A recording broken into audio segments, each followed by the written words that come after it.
அண்ணல் அம்பேத்கர் அவர்களுடைய இந்த நூல் வெளியீட்டு விழாவில் கலந்துக்கிறது, அதுவும் இந்த முக்கியமான நாளில் கலந்துக்கிறது எனக்கு கிடைச்ச மிகப்பெரிய ஒரு வரமாக நான் நினைக்கிறேன். விகடன் குழும நிறுவன தலைவர் திரு ஸ்ரீனிவாசன் அவர்கள், அண்ணல் அம்பேத்கர் அவர்களுடைய பேரன் திரு ஆனந்த் டெல்டும்டே அவர்கள், நீதியரசர் ஓய்வு பெற்ற நீதியரசர் திரு சந்துரு அவர்கள், திரு ஆதவ் அர்ஜுனா அவர்கள், என் நெஞ்சில் குடியிருக்கும்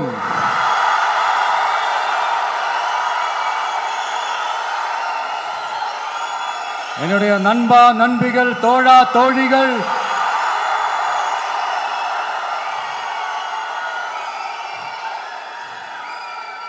உங்க எல்லார் கூடவும் இவங்க எல்லாரும் கூடவும் இந்த ஸ்டேஜில் நானும் இருக்கிறது எனக்கு ரொம்ப பெருமையா இருக்கு.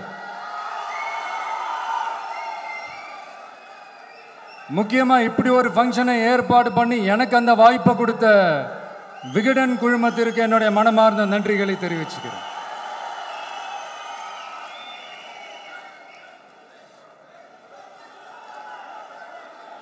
இன்னைக்கும் நிறைய பேர்கிட்ட உங்கள் ஃபேவரட்டான ஹாலிடே டெஸ்டினேஷன் எதுன்னு கேட்டிங்கன்னா நியூயார்க் சிட்டின்னு சொல்லுவாங்க. ஏன்னா அங்கே போய் ஒரு 2-3 நாள் தங்கிட்டு வர்றதே அது ஒரு பெரிய ஸ்டேட்டஸாகவும் ஒரு பெரிய அச்சீவ்மெண்ட்டாகவும் நினைப்பாங்க. ஆனால் 100 வருஷத்துக்கு முன்னாடியே நியூயார்க்லாம் போய் அங்கே உலக புகழ் பெற்ற கொலம்பியா யூனிவர்சிட்டியிலலாம் போய் படித்து டாக்டர் பட்டம் வாங்கி சாதித்த ஒரு அசாத்திய மாணவர் ஒருத்தர் இருந்தார். அது கூட பெருசு இல்லை, அவர் எந்த சூழ்நிலையில் அங்கே போய் படித்து சாதிச்சாருன்றது தான் மிகப்பெரிய விஷயம். அன்னைக்கு அந்த மாணவரை, நீ இந்த சாதியில் பிறந்திருக்கிற, உனக்கெல்லாம் படிக்கிறதுக்கெல்லாம் தகுதி இல்லை, நீ எல்லாம் எதுக்கு ஸ்கூலுக்கு வர, அப்படி இப்படின்ட்டு அவர் வாழ்கிற சமூகமே அவரை தடுத்துச்சு. அதையும் மீறி அந்த மாணவர் பள்ளிக்கூடம் போனால் சக மாணவர்களுடன் சரிசமாக உட்கார்ந்து படிக்க அவருக்கு அனுமதி இல்லை. தாக எடுத்தா தண்ணி கூட குடிக்க முடியல. அப்படி அத்தனை சக்திகளும் அவருக்கு எதிராக இருந்தது. ஆனால் ஒரே ஒரு சக்தி மட்டும்தான், நீ படி, எத்தனை தடைகள் வந்தாலும் படி, தொடர்ந்து படி அப்படின்னு சொல்லிக்கிட்டே இருந்தது. அதுதான் அந்த மாணவருக்குள்ள இருந்த அந்த வைராக்கியம். அந்த சின்ன வயசுல அந்த மாணவருக்குள்ள எப்படி அப்படி ஒரு வைராக்கியம் வந்துச்சுன்னு நினைச்சு பார்க்கும்போது உண்மையிலே பிரமிப்பாக தான் இருந்துச்சு. அந்த வைராக்கியம்தான் அந்த மாணவரை பிற்காலத்தில் இந்த நாட்டோட ஒரு தலை சிறந்த இன்டெலெக்சுவலாக டிரான்ஸ்ஃபார்ம் ஆகிறதுக்கும் காரணமாக இருந்துச்சு. எனக்கு தெரிஞ்ச உலக வரலாற்றிலே இப்படி ஒரு டிரான்ஸ்ஃபர்மேஷனை யாரும் பார்த்துருக்க மாட்டாங்க. அந்த மாணவர் வேற யாரும் இல்லை, நம்மளுடைய அண்ணல் அம்பேத்கர் அவர்கள் தான்.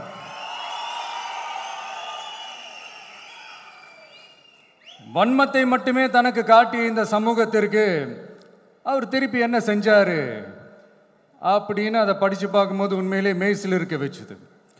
பிறப்பால் நாம் அனைவரும் சமம், நீ எந்த சாதியில் பிறந்திருந்தாலும் எந்த மதத்தை பின்பற்றினாலும் சட்டத்தின் முன் நாம் அனைவரும் சமம் அப்படிங்கிற ஒரு உயரிய கோட்பாட்டை உறுதி செய்யும் நம் நாட்டின் அரசியல் சாசன சட்டத்தை வழங்கி நம்ம நாட்டில் இருக்கிற எல்லாருக்குமே ஒரு பெருமை தேடி தந்தவர்.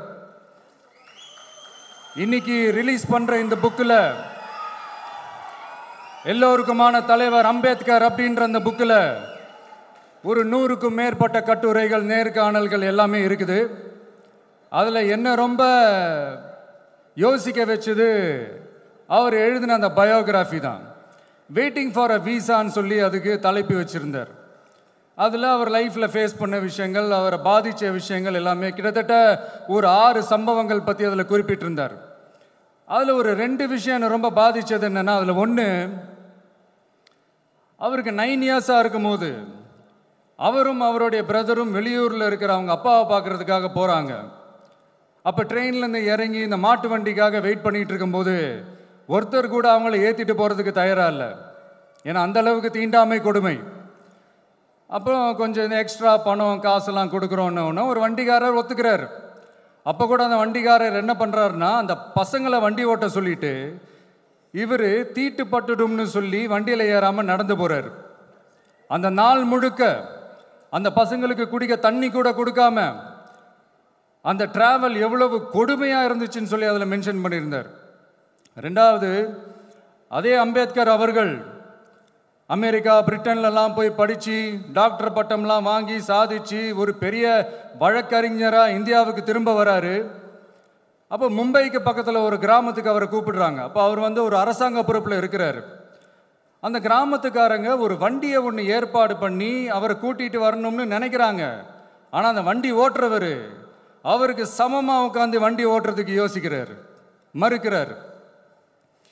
ஒரு லண்டனுக்கு போய் ஒரு பாரிஸ்டர் பட்டம் வாங்கிய அம்பேத்கரை விட ஒரு வண்டி ஓட்டுறவர் தன்னை உயர்ந்தவனாக நினைக்கிறார். அதுதான் அந்த சமூக கொடுமை தான் அவரை சமத்துவத்துக்காக போராட வச்சுது.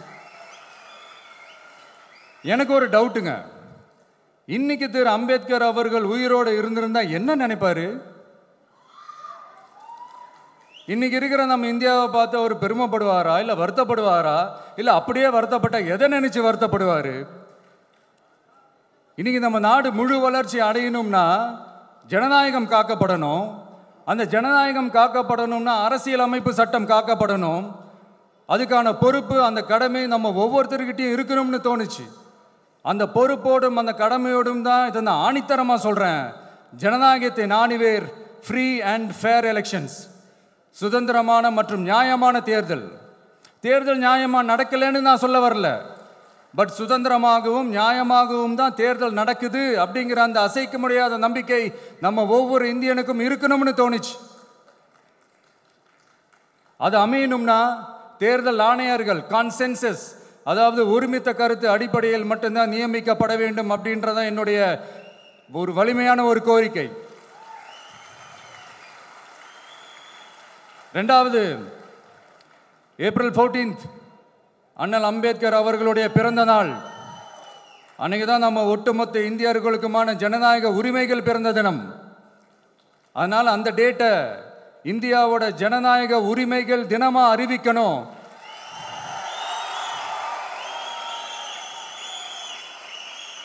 அப்படின்றத என்னுடைய இன்னொரு தாழ்மையான ஒரு வேண்டுகோள். அது இந்திய ஒன்றிய அரசிடம் நான் முன்வைக்கிறேன்.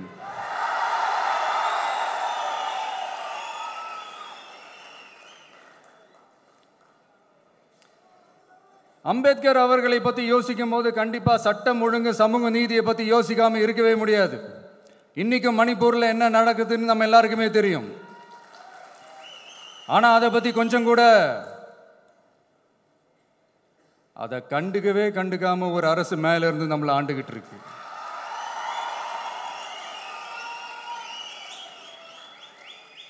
சரி, அங்கே தான் அந்த அரசு அப்படி இருக்குன்னா இங்கே இருக்கிற அரசு எப்படி இருக்கு?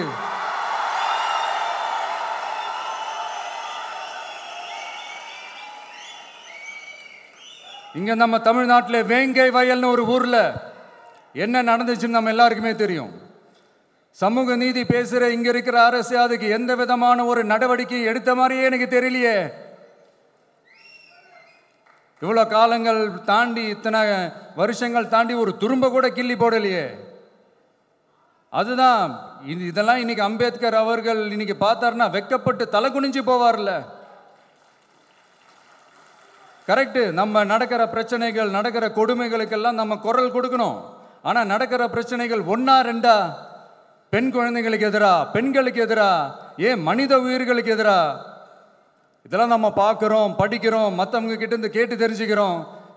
இதுக்கெல்லாம் ஒரு நிரந்தரமான ஒரு தீர்வு என்ன தெரியுமா? ரொம்ப சிம்பிள் தான். நம்ம தமிழ்நாட்டு மக்களுக்கு தேவையான அடிப்படை வசதிகளை பாதுகாப்புடன் முழுமையாக அளிக்கும், மக்களை உண்மையாகவே நேசிக்கிற ஒரு நல்ல அரசு.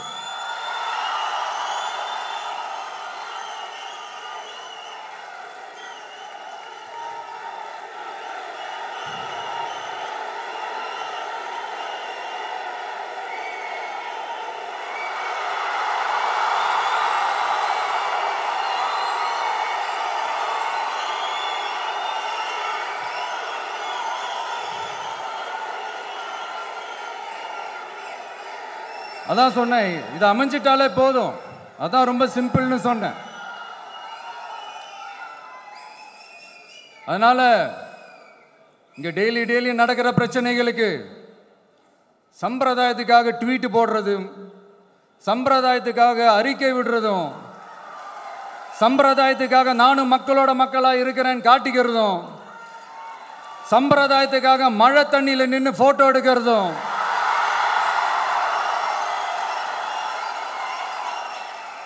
எனக்கு அதுல கொஞ்சம் கூட உடன்பாடே இல்லை.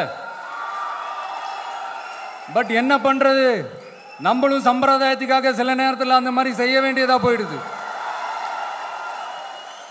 அதாவது நான் என்ன சொல்ல வரேன்னா, மக்களோட உரிமைகளுக்காகவும் அவங்களோட உணர்வு பூர்வமாக இருக்கணும். என்ன ஒவ்வொருத்தரும் அவங்க குடும்பத்தில் ஒருத்தனா நினைச்சிட்டு இருக்கிற அவங்க தமிழ்நாட்டில் அவங்களுக்கு எங்க என்ன பிரச்சனை நடந்தாலும் அவங்களோட உரிமைகளுக்காகவும் அவங்களோட உணர்வு பூர்வமாக இருப்பேன். எப்பவுமே அப்படிதான் இருப்பேன்.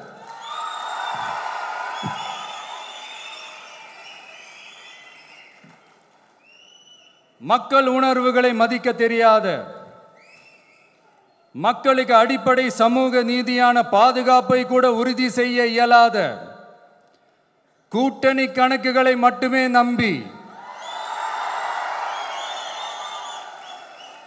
இருமாப்புடன் 200 வெல்வோம்,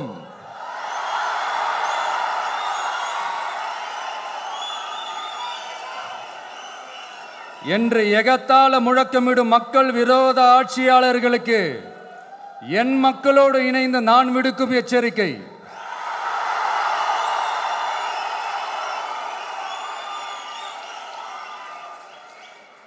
நீங்க உங்களோட சுயநலனுக்காக பல வழிகளில் பாதுகாத்து வரும் உங்கள் கூட்டணி கணக்குகள் அனைத்தும் 2026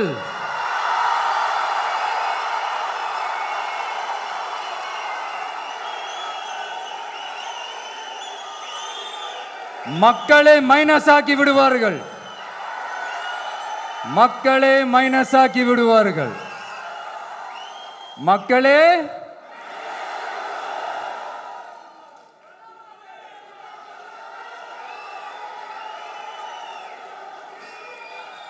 எனக்கு இந்த வாய்ப்பு கொடுத்த விகடன் குழுமத்திற்கும் வந்திருக்கும் பெரியோர்களுக்கும் சான்றோர்களுக்கும் மீண்டும் என்னுடைய வணக்கங்கள், மீண்டும் என்னுடைய நன்றிகள். கடைசியா ஒரே ஒரு விஷயம், விடுதலை சிறுத்தைகள் தலைவர் திரு தோல் திருமாவளவன் அவர்கள்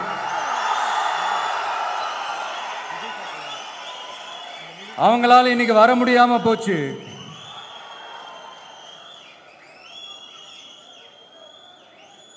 அம்பேத்கர் அவர்களுடைய புத்தக வெளியீட்டு விழாவிற்கு கூட அவரால் கலந்துக்க முடியாத அளவிற்கு